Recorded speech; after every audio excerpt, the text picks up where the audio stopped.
Quand vous allez vous en Afrique, et que vous savez qu'il y a un ministre quelque part qui est franc-maçon, un ministre africain, Oui. est-ce que vous le traitez de manière politique? Non, mais par exemple, je sais qu'avant même que nous rencontrions, Oui. on se connaît. Bah, oui, parce que justement, on a pratiqué le même rituel à des milliers de kilomètres différents, et que on dit liberté, égalité, fraternité, que l'on dit qu'on parle du niveau, etc., etc. De l'équerre, du compas. De l'équerre, du compas.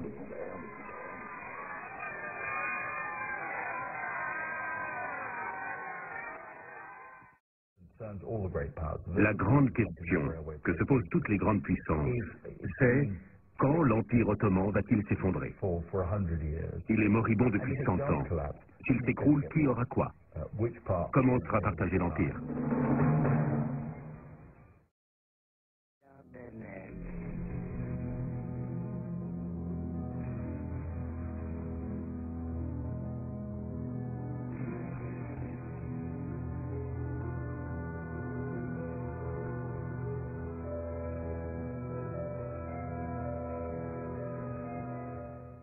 Une révolution secoue l'Empire ottoman. À Constantinople, le mouvement nationaliste des jeunes Turcs se rebelle contre l'autorité du sultan et s'empare du pouvoir.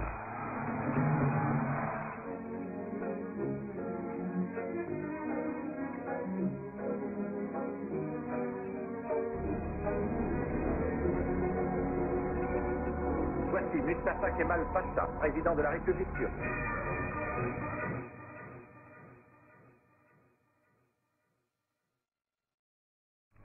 Les francs-maçons vont encourager dans toute l'Europe la diffusion de l'esprit des Lumières. Un exemple caractéristique dans la déclaration de 1789, vous avez une affiche qui date de cette époque où on a les inscriptions, les grandes lignes, les grands points de cette déclaration, et au sommet vous avez une pyramide, et au sommet de la pyramide vous avez un œil, c'est un symbole de la franc-maçonnerie. Et cet œil du grand architecte de l'univers représente en fait le culte de la lumière naturelle, c'est-à-dire de la seule raison qui va, elle, dévoiler les vérités universelles. Le 29 octobre 1923, la Grande Assemblée nationale turque proclame la République et élit Mustafa Kemal président. Kemal nomme İsmet Pacha Premier ministre et pour rompre avec l'histoire de l'Empire, fixe la capitale de la Turquie à Ankara. Dernière étape de cette révolution, après avoir supprimé le sultanat, Mustafa Kemal fait abolir le califat le 3 mars 1924. Depuis, le monde musulman n'a jamais retrouvé de direction spirituelle unique. Cette décision provoque des remous en Turquie et dans le monde musulman. À la différence de la suppression du sultanat, la suppression du califat suscite un certain nombre de manifestations qu'il traite à sa manière, c'est-à-dire avec brutalité. Un véritable culte de la personnalité entoure le chef suprême.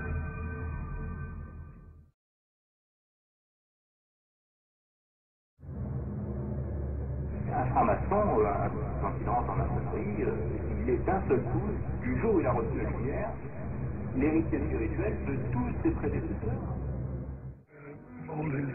Comme tous ses contemporains en Turquie et peut-être ailleurs, il était fortement influencé par le monde occidental.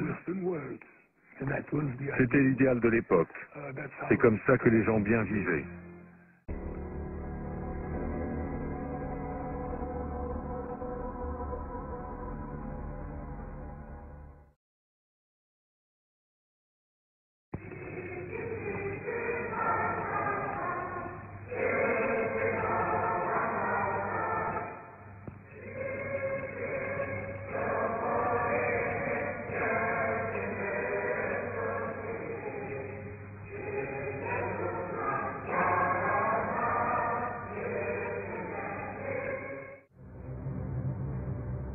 La République ayant été créée, le califat ayant été supprimé, il engage donc toutes ces grandes réformes qui tendent à séculariser la religion sur le modèle que nous connaissons parfaitement, parce que c'est le modèle laïque de la République française.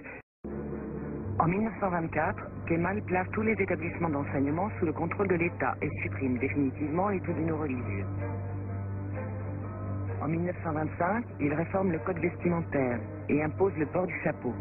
Cette disposition, qui vise à interdire le port du fez et des couvre-chefs religieux tels que les turbans, est contestée et conduit le régime à exécuter une centaine de récalcitrants.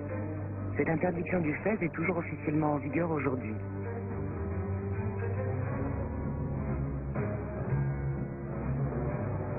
La même année, Kemal interdit les confréries qui encadraient la vie de nombreux Turcs et adopte en remplacement du calendrier musulman le calendrier grégorien toujours appliqué aujourd'hui. En 1928, il fait retirer de la Constitution la mention « L'islam est la religion officielle de l'État ».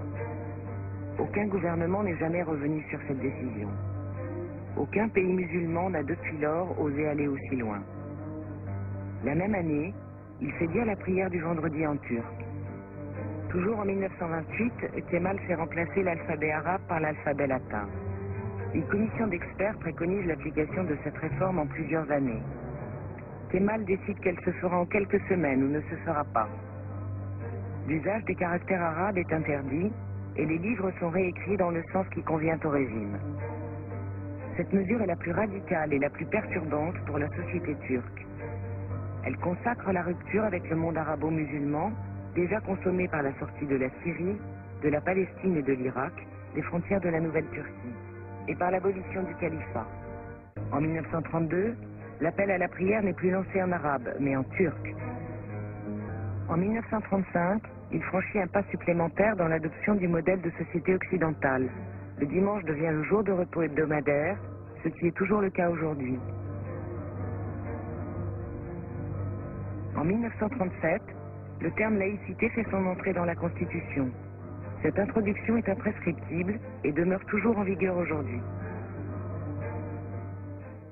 La décadence des mœurs, c'est-à-dire le pouvoir qu'une élite dirigeante s'acquiert sur un peuple au moyen de sa corruption morale, c'est évident. Là aussi, maçonnerie. C'est évident, là aussi maçonnerie. Là aussi maçonnerie. Il n'y a pas de doute. Mais alors, comme si tout ça était au fond orchestré, parce que là, vous parlez de choses très importantes, enfin, l'appartement du pays, la décadence des mœurs, enfin, alors, il faudrait un chef d'orchestre clandestin. Il faudrait quelqu'un qui met en musique tout cela. Oui, il y a une maîtrise, la maçonnerie juive.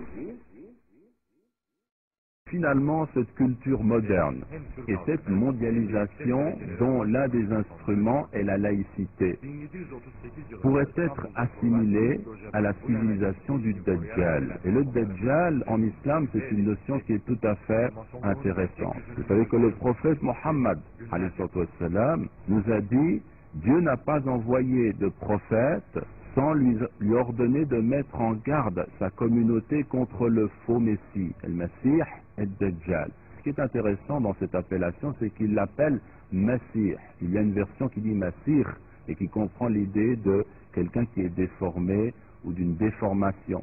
Mais quoi qu'il en soit, on conserve l'idée du Messie, mais c'est un Messie qui est Dajjal. Et ce mot en arabe signifie en fait l'imposteur, l'imposture. Le prophète nous dit, alayhi salam, c'est ainsi que Noé et les prophètes après lui reçurent cet ordre. S'ils sortaient parmi vous, ces signes distinctifs cachés ne le seront pas pour vous. Votre Seigneur n'est pas borgne, alors que lui, il est borgne de l'œil droit. C'est une information qui est intéressante, et j'aimerais simplement dire que le Messie ad-Dajjal est réellement une personne. On ne doit pas en douter. Mais cette personne, elle ne va pas tomber comme ça, arriver de cette façon-là. Il y a une civilisation qui prépare en quelque sorte sa venue. Et pour le montrer, j'aimerais vous lire un passage tiré d'un livre de Mohammed Assad, Le chemin de la Mecque, qui est un ouvrage remarquable où Leopold Weiss, qui est un journaliste juif, montre et trace son histoire, le chemin qui l'a conduit à l'islam, et il a pris finalement le nom de Mohammed Assad. Et il nous cite un passage où il se retrouve avec un bédouin et avec un cheikh où il parle de ce thème. Vraiment, ô frère, demande le jeune bédouin avec vivacité, est-ce vrai que tu as été toi-même un Faranji? Donc c'est un terme, les Européens, c'est-à-dire un Européen, car les Faranjis sont à l'origine les francs des croisades.